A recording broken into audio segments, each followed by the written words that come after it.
رسول اللہ صلی اللہ علیہ وسلم نے ایک رات مسجد میں نماز پڑھی۔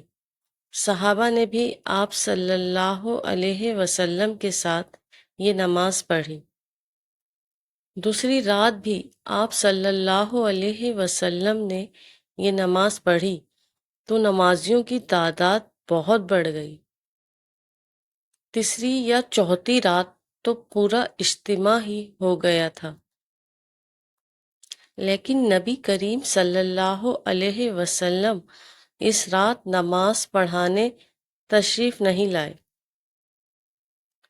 صبح کے وقت آپ صلی اللہ علیہ وسلم نے فرمایا کہ تم لوگ جتنی بڑی تعداد میں جمع ہو گئے تھے، میں نے اسے دیکھا، لیکن مجھے باہر آنے سے یہ خیال منا رہا کہ کہیں تم پر یہ نماز فرض نہ ہو جائے۔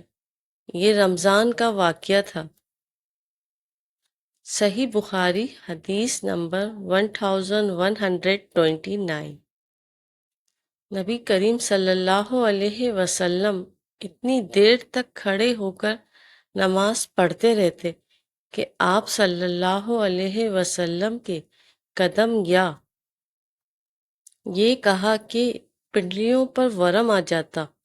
جب آپ صلی اللہ علیہ وسلم سے اس کے متعلق کچھ عرض کیا جاتا تو فرماتے، کیا میں اللہ کا شکر گزار بندہ نہ بنوں؟ صحیح بخاری حدیث نمبر 1130۔ حدیث کو سننے کے بعد اس کو لازمی لائک اور شیئر کیا کریں۔